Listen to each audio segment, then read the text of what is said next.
Congressman, my first question is about the Armenian Genocide Resolution. You've been supporting resolutions recognizing the Armenian Genocide for a long time now.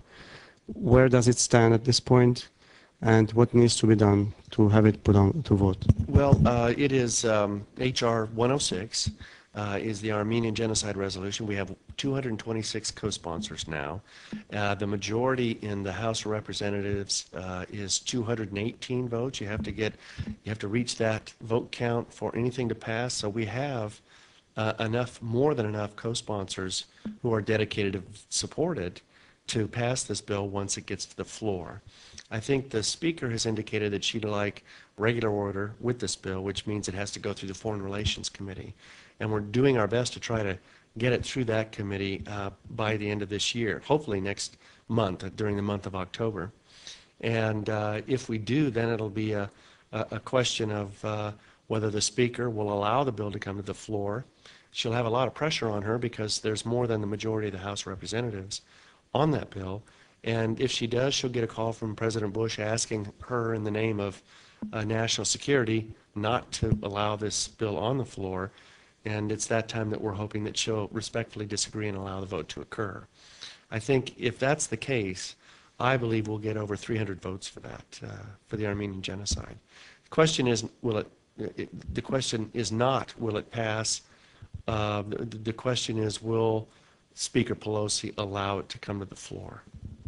And what do you make of all the pressure that's being applied in the other direction from the Turkish government and the lobby groups hired by the government, and also from the State Department in terms of trying to present several arguments regarding even talking about issues that have to deal with national security, relations with our allies, etc. What do you make of that? Well, there's no doubt that Turkey's in high gear with resources and money and all the resources that they do have to try to kill this effort.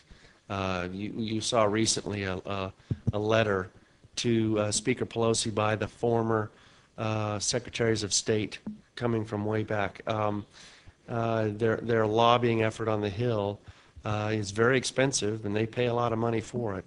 But they're not holding back in any way because they fear that the Speaker may allow this to happen, which is our hope.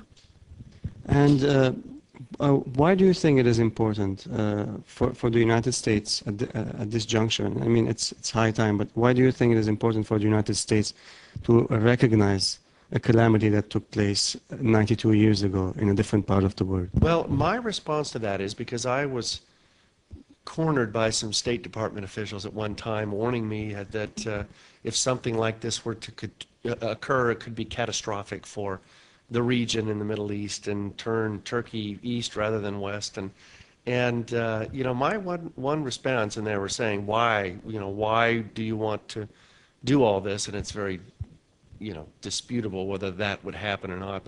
But my response is Darfur. Look what's happening in the world today. Genocide's happening today.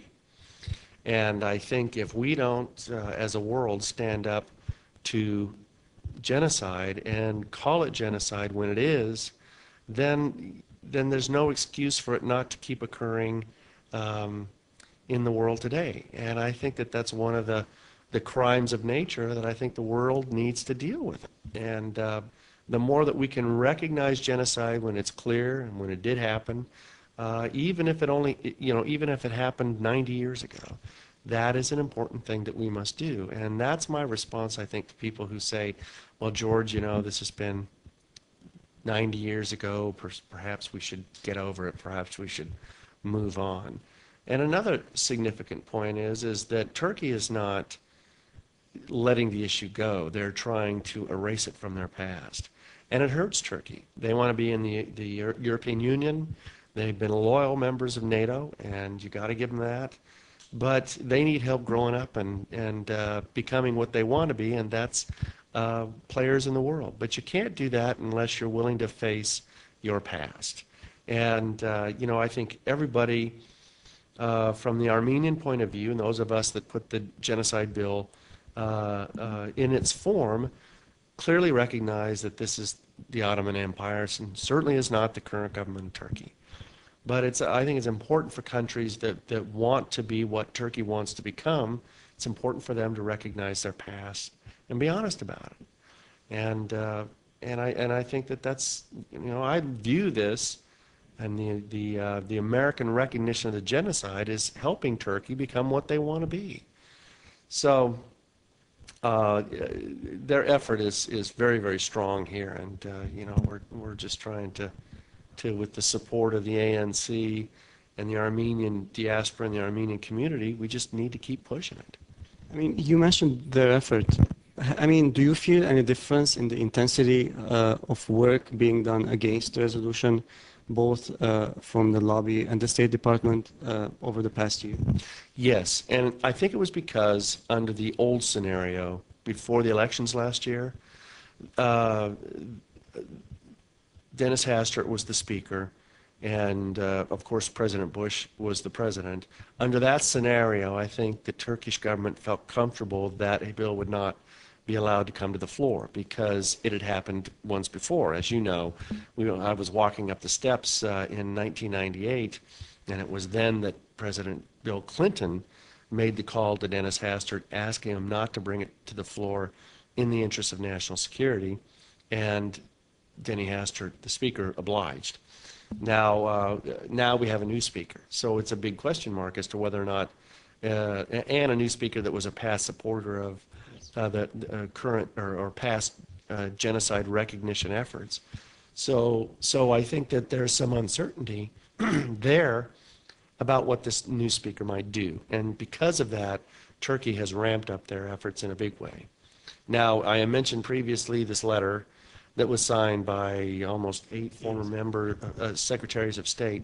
That's not new news. I mean, that's, the list is impressive, but everybody knows the State Department is pushing Turkey's line, and it really doesn't add, in my view, any more weight to the Turkish argument and for the need for Turkey to admit past mistakes and move on.